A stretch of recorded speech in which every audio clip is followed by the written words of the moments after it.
Good morning and welcome to yet another live session with Neetus.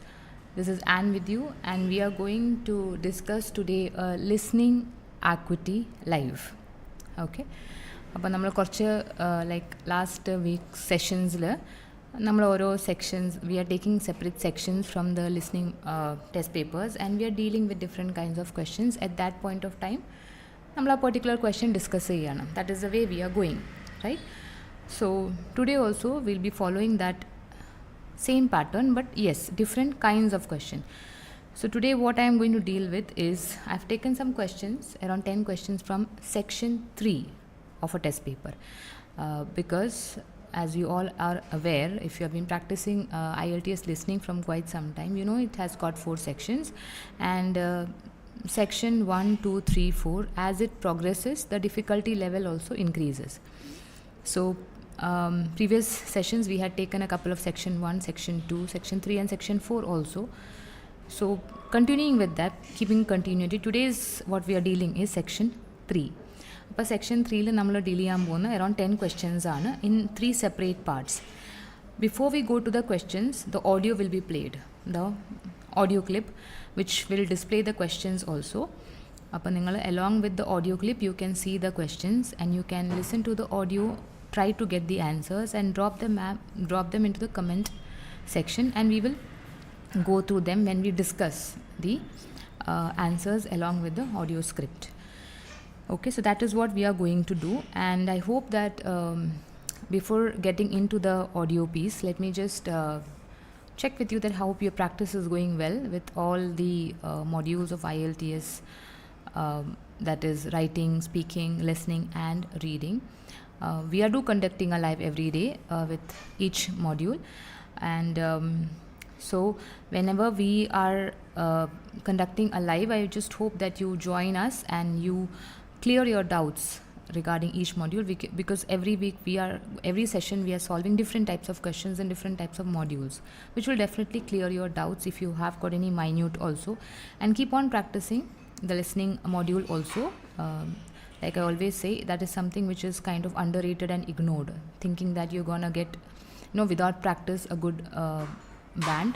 Yes, definitely you can get a 6.5 or 7, but that is not what you have to aim to in listening. Listening, you should aim always around 8.59. 8.59, that should be your aim, right?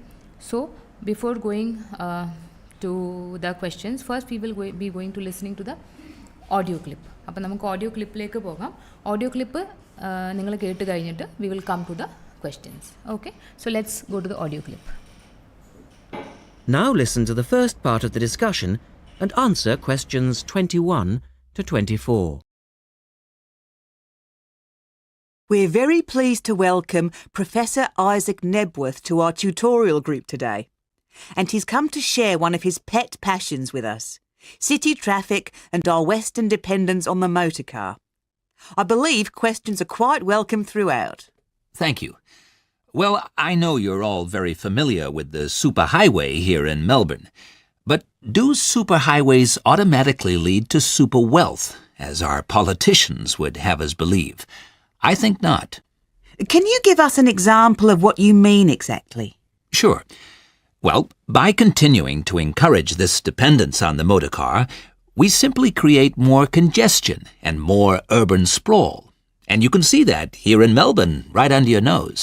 Excuse me, I would just like to say that I feel the sprawl is part of the city. The freeways mean people can enjoy the benefits of living away from the centre on larger blocks with gardens, but still be able to drive back into the city centre for work or entertainment. Well, I'm not convinced that people want to do that. And is our money being well spent? It may be okay for you now, but come back to me in 5 years' time. Let's take CityLink, for example, the new freeway here in Melbourne. Well, I use the freeway all the time. I think it's great. Ah, yes, but it cost $2 billion to build, and you could have gotten 10 times the value by putting the money into public transport. If you give the automobile road space, it will fill that space, and you'll soon find you'll be crawling along your CityLink. But surely you cannot simply blame the car. Some of the blame must rest with governments and city planners.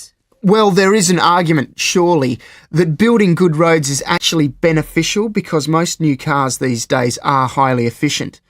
They use far less petrol than in the past, and emissions of dangerous gases are low. Old, congested roads, on the other hand, encourage traffic to move slowly, and it's the stationary cars that cause the pollution and smog, whereas good roads increase traffic speeds and thus the amount of time cars are actually on the roads. Well, this is the old argument put forward by the road lobby, but for me it's clear-cut. Roads equal cars, which equal smog. Public transport is the way to go. In the second part of the discussion, the professor talks about public transport in different cities. Look at questions 25 to 30 first.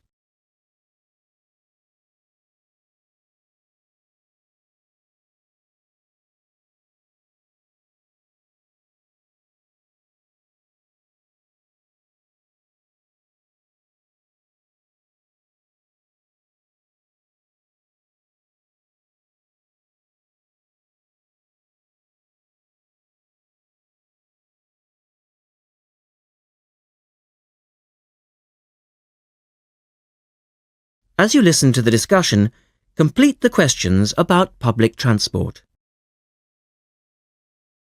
Now, on that topic of public transport, I read somewhere recently that Australia isn't doing too badly in the challenge to increase the use of public transport. Better than America, granted. But by comparison with Canada, it's not so good. For instance, if you compare Toronto with the U.S. metropolis of Detroit, only 160 kilometers away, in Detroit, only 1% of passenger travel is by public transport, whereas in Toronto it's 24%, which is considerably better than Sydney, which can only boast 16%. Well, I think it's encouraging that our least car-dependent city is actually our largest city.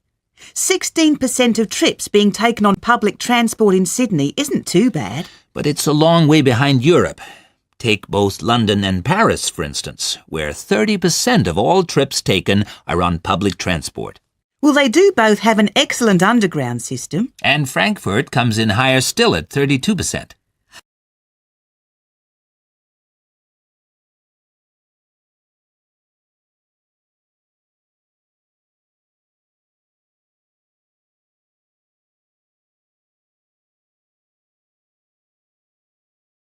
I understand that they've been very successful in Copenhagen at ridding the city of the car. Can you tell us anything about that experiment? Yes, indeed. Copenhagen is a wonderful example of a city that has learned to live without the motor car. Back in the 1960s, they adopted a number of policies designed to draw people back into the city. For instance, they paid musicians and artists to perform in the streets. They also built cycle lanes. And now 30% of the inhabitants of Copenhagen use a bicycle to go to work. Sydney, by comparison, can only boast 1% of the population cycling to work. It could have something to do with all the hills? Then they banned cars from many parts of the city, and every year 3% of the city parking is removed. And by constantly reducing parking, they've created public spaces and clean air. Really? There are also freely available bicycles, which you can hire for practically nothing. And, of course, they have an excellent public transport system. Well, that's all very well for Copenhagen, but I'd just like to say that some cities are just too large for a decent public transport system to work well, particularly in areas with low population. Because if there aren't many people using the service, then they don't schedule enough buses or trains for that route. I accept that there's a vicious circle here. But people do need to support the system. And secondly, the whole process takes so long because usually you have to change. You know, from bus to train, that sort of thing. And that can be quite difficult. Ultimately, it's much easier to jump in your car. And often it turns out to be cheaper. Sure, but cheaper for whom? You or society? We have to work towards the ideal and not give in all the time because things are too difficult. Anyway, let's move on to some of the results of the survey, which I think you'll agree.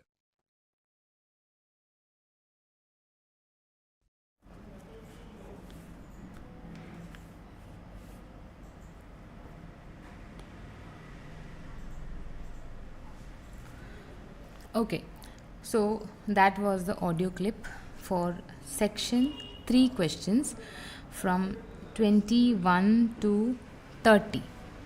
Okay, and let's now, since we have listened to the audio clip, now let's go to the questions.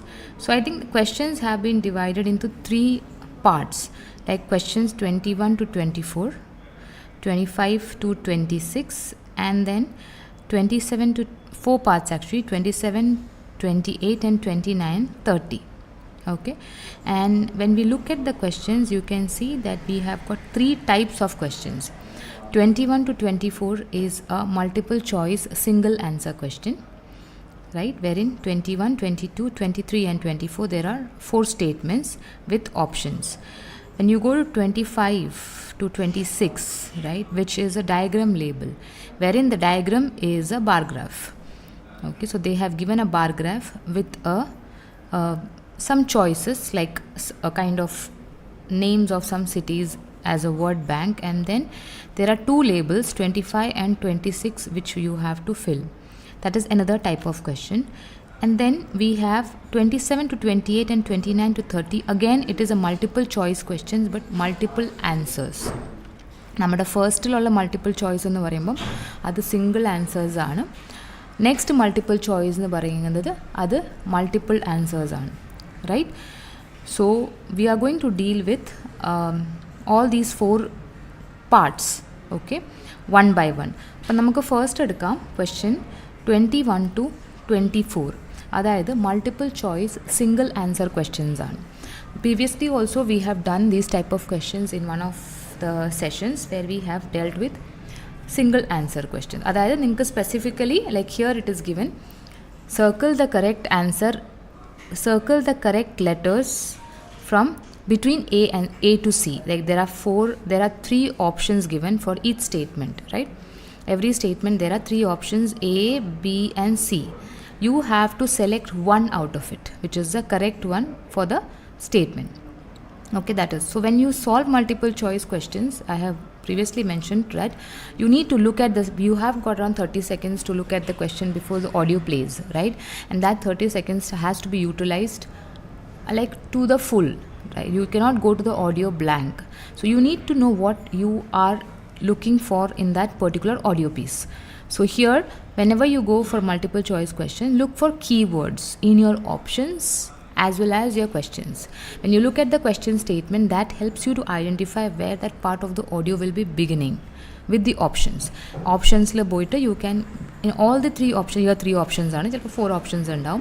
Options le boite you have to get the particular keywords. Always be aware that our same word ningalku audio clip kittana nirbandham illa. It can be a synonymous word. Most of the time it is a synonymous word, right? So that will, but still the keyword will help you to identify the answers. അപ്പോൾ നമുക്ക് ഈ ക്വസ്റ്റ്യൻസിലേക്ക് പോകാം. Let's take the 21, the first one. Okay, circle the correct letters from between A to C. The professor says that superhighways, okay, you have, it's like completing that sentence. The professor says that superhighways, option A is lead to better lifestyles, B is are a feature of wealthy cities, C is a result in highways result in more city suburbs. Okay, so here the keyword you have to take in the statement is superhighways. So you're looking for something connected to superhighways. Okay, so superhighways either leads to a better lifestyle, better standard of living, features of wealthy, it is kind of a sign of it is a characteristic, you can say. Feature means characteristics of wealthy cities. Okay, that means very developed cities and rich cities. And if there are highways, they result in more city suburbs. That means cities keep on growing, right? More means actually increase. So let's go to the audio script for this particular answer. When you go to the audio script, this is section 3, which is actually a conversation. Section 1 is a conversation on general context. Section 2 is a monologue on general context. Section 3 is a conversation on academic context. So this is a conversation which is going on between a tutor and professor and a student. It's always more than 2 people, less than 4. It's always like that in section 3. So let's see what they're talking about. We have already listened to the audio, but we have to go to the audio script to get the answers. It starts with a tutor telling something. We are very pleased to welcome, it's actually an introduction. We are very pleased to welcome Professor 𝐻𝐸𝐬𝐬𝐬𝐬𝐬 to our tutorial group today. So that's the professor. And he's come to share one of his pet passions with us, city traffic and our Western dependence on the motor car. I believe questions are quite welcome throughout. So now after that the professor says, thank you. Well, I know you're all very familiar with the superhighway here in Melbourne. But do superhighways automatically lead to super wealth, as our politicians would have us believe? I think not. So here is where the keyword which we had marked, superhighway. So here is where the information is going to start. He's going to speak about superhighways, definitely. So here you can see a word called super wealth, right? And we had an option which says that it is a characteristic of wealthy cities. So he says here, it's actually a question, it's not a statement. He says, but do superhighways automatically lead to super wealth, as our politicians make us believe? Tutor, for that the tutor replies, and then he says, I think not. Okay, he says, I think not. That is his opinion, where he says, no, it is not a characteristic of super wealthy cities. Can you give us an example of what you mean exactly? Right, so somewhere that option you can cut off from there, because he says, I think not. Sure, well, by continuing to encourage the dependence on the motor car, we simply create more congestion, right, and more urban sprawl. And you can see that here in Melbourne, right under your nose. Okay, so the options which we had were, for the first statement was, lead to better lifestyles, are a feature of wealthy cities, which he says it is not, both. And then the third option is result in more city suburbs, and there is a statement which he says that we simply create more congestion with the superhighways. That means we are bringing in more, we're making the cities more congested, and more urban sprawl. Now the word sprawl is something which can really confuse you. Urban definitely means city. You say urban and rural. Rural is countryside and city is urban, right? So that is the synonym for urban, city. But what do you mean by sprawl? Sprawl means something which is spreading at length. Okay? Endenglum, like, which is spread. Like it's kind of increasing. That is called a sprawl. So that means here he says the city development is keep on growing. The cities are growing. So that is what is one of the options here we have. It is that if superhighways are a part of a city, that means it result in more city suburbs. Alright? That is, it will keep on increasing the urban area. So that is your correct option. That is C for 21st statement. Okay. I hope that's clear. Let's go to the next one, 22nd. The student thinks people. Now this is a thought process of student. What does student think about people? People, individuals. Okay. So what he or she thinks is A, like the advantages of suburbs. B, rarely go into the city for entertainment. And third, C is enjoy living in the city. So there's a student, what the student thinks that people want is, people like the advantages of the suburbs, rarely go to the city for entertainment, enjoy living in the city. So that is what they are telling. Now all these three, there are two options wherein they say suburbs. That means they like the suburbs, like the advantages, amenities, rarely go into city for entertainment. They don't go to the city for entertainment purpose. Third one is they enjoy living in the city, which is entirely contradictory, right? Opposite of what it is in B. So let's see what is the correct option. When we go to the audio script, we can see, now we are continuing from the student. Excuse me, I would just like to say that I feel the sprawl is part of the city. That means the way urban suburbs are growing is a part of the city. The freeways mean people can. Enjoy the benefits of living away from the center on larger blocks with gardens, but still be able to drive back into the city center for work or entertainment. Okay, so what does the student feel here? That the freeways mean people can. We are looking for what the people want or what the people think. So there's a word called people. What do people do? What do people beneficial from that?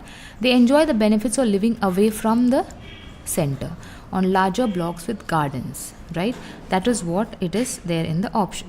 But that means they are away from that congestion, but they are along with the nature also. So we have got options here which says the student thinks that people like the advantages of the suburbs, rarely go into a city for entertainment, enjoy living in the city. Now there's a word called advantages here, right? That means benefits. So if you look at the statement here, you can see that they enjoy the benefits, right? The freeways, right? So that means they enjoy the benefits, and benefits are synonymous to advantages. So what they do, they like the advantages of living in the suburbs, away from the center, on larger blocks with gardens. That means the answer for 22 is your option A, which says they like the advantage of suburbs. That means they are not in the city also, they are not in the rural area also, they were somewhere in the middle of it. That means they can enjoy the nature as well as they can use the advantages of the city. Okay, that is what they are telling in question 22. Statement 22. That is your option, right? Now let's go to your 23rd statement, which says the professor suggests that in 5 years' time, something is going to happen in the coming 5 years. What is that? City link will be choked by traffic. That is the first one. Public transport will be more popular. Roads will cost 10 times more to build. So this is a number here, 5 years. This is going to be your keyword. Something about the coming future. What is going to happen in the coming future? The first is city link will be choked by traffic. That means there will be too much of traffic congestion. Public transport will become more popular. That means the public transportation mode will become more important and prominent. Roads will cost 10 times more to build. There will be more expenses to build a road. So let's see what the paragraph says to us. When we go to the para, you can see here the professor says, well, I'm not convinced that people want to do that, and is our money being well spent?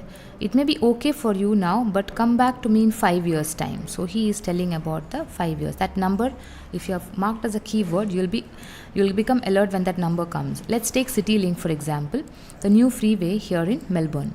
Well, I use the freeway all the time. I think it's great. Professor: yes, but it cost $2 billion to build. Now here is the cost of building that particular freeway, which is giving the cost. And you could have gotten 10 times the value by putting the money into public transport. Right? Public transport is also mentioned. What? Gotten 10 times the value by putting the money into public transport. If you give the automobiles road space, it will fill that space, and you will soon find you are crawling along your city link. Right? That means they are telling that there are all the three options, all the words are mentioned in that one line. What is he telling? 1 minute. Yeah, that means they are telling that the cost of building that particular freeway. After that, they are telling about the public transport also, and then they are telling about the automobile road space. That means if you give the vehicle the road space, it will fill in. That means if any space is vacant, if the more vehicles come, the road space is going to fill in. So all these three options are given. So according to what is he going to say? That it could have in the coming 5 years. Let's take for the example, he's telling what is going to happen. First, cost of the thing which has happened is already built. That means you've already spent that money. It is not going to happen in the coming 5 years. Secondly, he's telling if that money was spent into public transport, you must have got 10 times more profit of what you invested. Even that is something which is an assumption, which is already could have happened, not is going to happen. Then thirdly, he's telling if you give the automobile road space, okay, it will fill that space, and you will soon be crawling along the city link. Okay, so that is what they are telling. That means if you give more space to the vehicles on the road, the road will get filled. It will get again congested, right? The more you give space, the more vehicles come and will get congested. So our options are For 23 question, the city link will be choked by traffic. That is something which is, if you will give, that means that will is telling about something which is going to happen in the future, right? Public transport could have been popular if that 2 billion was invested in developing the same. And 2 billion which they spent, it is already done. So this is something which is telling you about something which can happen in the coming 5 years, right? That is the reason A is your correct answer, right? The rest all, one could have happened, one already is done. They have already spent the money. So this is the roads will, that means may in the coming 5 years. That's why for 23rd, A is the correct option. Okay, let's go to 24th one. This is, we have before that, let me just say, we have got Claudine here saying good morning Claudine, and we have got Fatima and Clarina saying good morning to you both. Okay, so now let's go to question number 24, wherein the student believes that highways. Now what does the student believe? The keyword is again highways. What is the student believing about the highways? Something about the highways. The student says highways encourage a higher standard of living, result in lower levels of pollution, and C is discourage the use of old cars. So if there are highways, that means student thinks either they can encourage a higher standard of living, you can have a better standard of life, result in pollution can be reduced if highways are there, and thirdly it will also discourage the use of old cars which may need maintenance, or which may has to be put in the scrap, which can increase the pollution. They may not be a part of the highway if there are highways. That's what the student thinks about the highways. So let's go to the audio script, which says about the same. You can see here, tutor, but surely you cannot simply blame the car. Some of the blame must rest with the government and city planners, right? Okay, that is what he says. Student, well, there is an argument. Surely that building good roads is actually beneficial because most new cars these days are highly efficient, right? So here he is telling about new cars, right? That means actually new cars, okay, these days are highly efficient. Okay, when you are building a good road is actually beneficial because most new cars these are highly efficient. They use far less they use less petrol. Okay, they use less petrol than in the past. In the past, I mean old cars, previously they use less petrols, and emissions of dangerous gases are low. Okay, this is gases, right? So that means they are telling that means it is less, it creates less pollution. It uses less fuel. At the same time, because they are highly efficient, it produces less pollution also. This is what they are telling about when they are building good roads, that means highways. So let's go to the question. The student believes that highways, that means good roads, right? What do? They encourage a higher standard of living, result in lower levels of pollution, right? And discourage the use of old cars. So now nowhere they have mentioned about the discouraging the use of old cars, but however nowhere it's also mentioned that they are going to encourage higher standard of driving. Nothing about driving, but yes, they are telling about it, lower levels of pollution, right? So that means if new cars, student believes that if highways are there, good roads are there, that means new cars will be on, it will be very efficient to drive new cars, and because of that there will be a low level of pollution. Okay, so that's what it is for. So the answer for 24 is B, which is clearly mentioned in the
Okay, so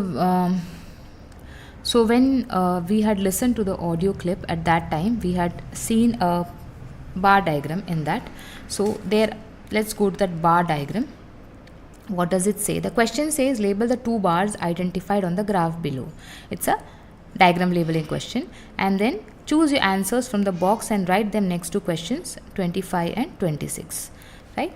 So you need to take the answers from the box and write them next to 25 and 26. The box is down right there. You have got a list of choices.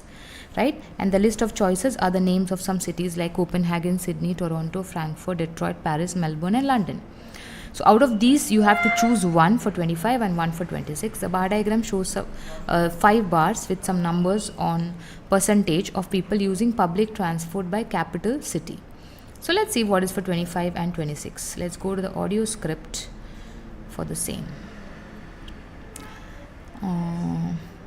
Okay, old congested roads on the other hand encourage traffic to move slowly and stationary cars that cause the pollution and smog, whereas good roads increase traffic speeds and thus the amount of time cars actually, though we have dealt with that. Now coming to the next set, Professor. Well, this is the old argument put forward by the road lobby, but for me it's clear cut.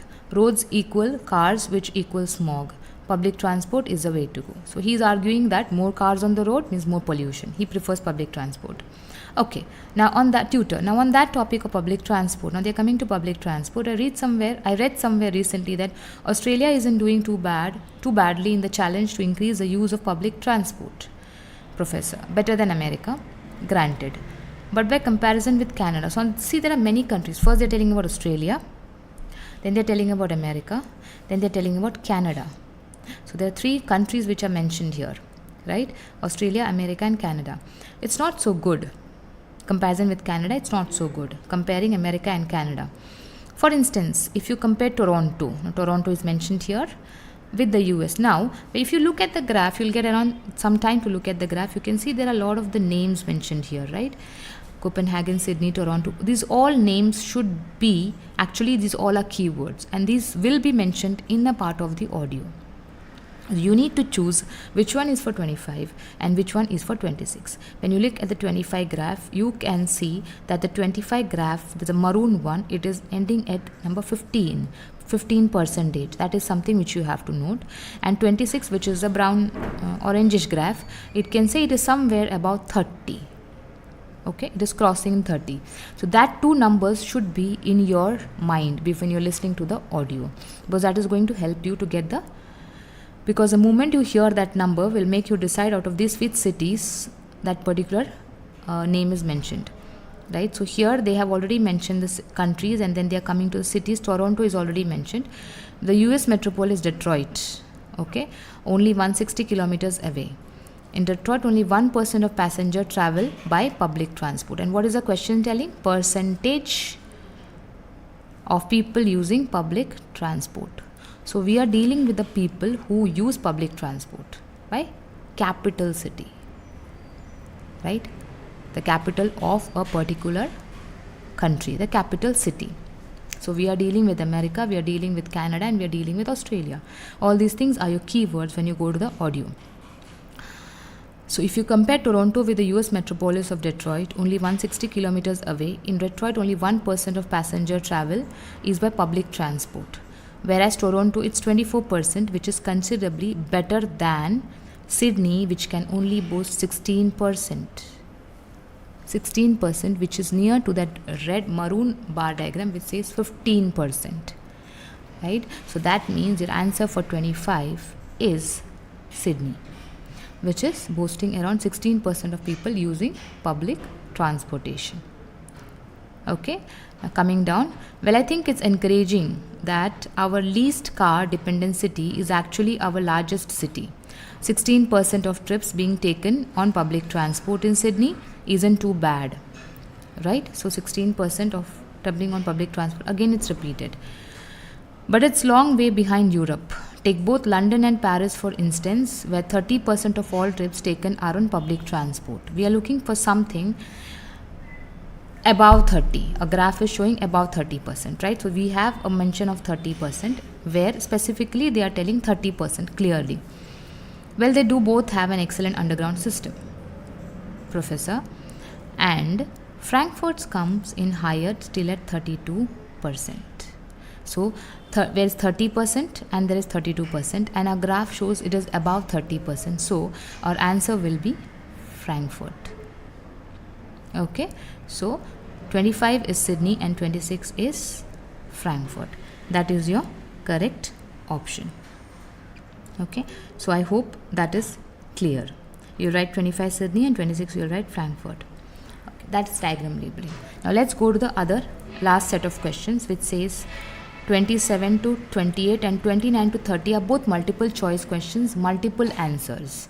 Okay, so the first one, let's say, choose two letters, check two letters A to between A and F. You have to take two options. Which two facts are mentioned about Copenhagen? So the keyword is you're looking for something connected to Copenhagen. They're going to speak some things about Copenhagen, and out of all these A to F, you have to choose two options which are mentioned in the audio clip. So let's go to Copenhagen, what they have mentioned. A says live street theatre encouraged. B, 30% of citizens walk to work. C, introduction of parking meters. D, annual reduction of parking spots. Annual reduction of parking spots. E is free city bicycles, free public transport. So let's see which one is the correct one about characteristics about Copenhagen. So we need to go to the part of the audio where they are speaking about the same. Coming down, we can see, I understand, tutor, that they have been very successful in Copenhagen. So here comes the name. So that means you must be alert that your information is coming. At riding the city of the car, can you tell us anything about that experiment? Okay, yes indeed. Copenhagen is a wonderful example of a city that has learned to live without a motor car. Back in 1960s, they adopted a number of policies designed to draw people back to the city. For instance, they paid musicians and artists to perform in the streets. Now this is music and artist, right? Which is connected to one of the options which we have here is live street theatre encouraged. Now theatre is again connected to artist, right? So that means that is it's encouraged. So they gave an encouragement. That means it's mentioned here, see, paid musician artists to perform in the streets. Okay, they bought some number of policies. That one is your first option. Option will be A, which is a characteristic of Copenhagen.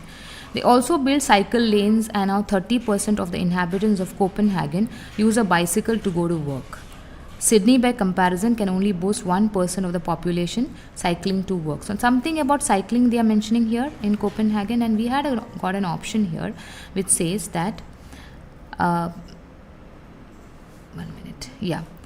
free city bicycles. They're telling about free city bicycles, but that is not what they're telling here in your audio script. Even though they're talking about cycling, they're telling that they're talking about the percentage of people who use cycle to go to work, but not telling about anything about free cycling. That is not an option. So let's go forward. Student, it could have something to do with all the hills. Okay, nature. Then they ban cars from many parts of the city, and every year 3% of city parking is removed. And by constantly reducing parking, they have created public spaces and clean air. So what they are doing every year, 3% of city parking is removed. And by reducing this parking, they are creating these they are creating places for clean places for public with clean air. So let's go to the option. We have got options wherein they're not talking anything about 30% of citizens walking to work.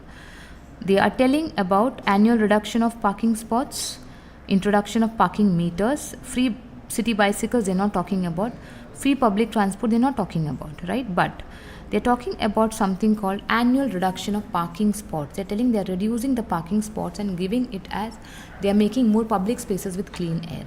So your correct option for the question the question that is 27 to 28 is option A, which says they have encouraging musicians and artists on street theatre. And secondly, they are reducing the parking spots, which is D, annual reduction. Because it says every year. It's specifically mentioned, right? That means every year, which says it's annual. So that is your correct option, A and D. Okay, so let's take our last question, again a multiple choice. The question is, which two reasons are given for the low popularity of public transport? Low popularity of public transport. Why public transport is less used or less prominent? The reasons. You have to give two reasons out of these A to F. Because first one, buses slower than cars. Low use means reduced service. Private cars are safer. Public transport is expensive. Frequent stopping is inconvenient, and making connections takes time. So all the options are quite simple to understand, right? All you have, because it's very easy to understand, so you have to just know what are the reasons for less popularity of public transport. Let's go to the last part of the audio, which says, student, really, professor. There are also freely available bicycles which you can hire for practically nothing, and of course they have an excellent public transport system, right? So because these options, whatever we have spoken about, are coming in the beginning, they are telling about free bicycles given in available bicycles, and they are also telling about excellent public transport, but we have to choose only two options, right? So in the beginning, ആദ്യം നിങ്ങൾക്ക് വരുന്ന option, നിങ്ങളുടെ audio ക്ലിപ്പിൽ ഏത് options ആണോ നിങ്ങൾക്ക് ആദ്യം അവർ പറയുന്നത്, അതായിരിക്കും നിങ്ങളുടെ ആൻസറിൽ നിങ്ങൾ ആദ്യം ടിക്ക് ചെയ്യുക. ഓക്കെ, അപ്പോൾ ഫ്രീ ബൈസിക്കിൾസിനെ പറ്റിയും ഗുഡ് പബ്ലിക് സിസ്റ്റമിനെ പറ്റിയും അവർ പിന്നെയാണ് പറയുന്നത്, അവരാദ്യം പറയുന്നില്ല. അപ്പോൾ ആദ്യം പറയുന്ന ഓപ്ഷൻസ് ആണ് നിങ്ങൾക്ക് എപ്പോഴും നിങ്ങളുടെ ഓപ്ഷൻസ്, അത് എപ്പോഴും ഓർത്ത് വെക്കുക. It's kind of instruction. You have to select those things in your options because you need to select only two. Okay, going forward. Well, that's very well for Copenhagen. But I would just like to say that some cities are just too large for a decent public transport system. That means to work well. That means it's not working well. What are the reasons? Particularly in areas with low population. Because if there aren't many people using the service, then they don't schedule enough buses or trains for that route. Right? So if people are not using public transport, there won't be enough frequency of public transport, right, in that particular route, bus or trains or whatever it is, right? So we have got an option here which says low use means reduced service, frequency is less.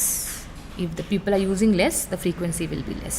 So that is your correct option, first one. It is already mentioned, right? Let's go forward.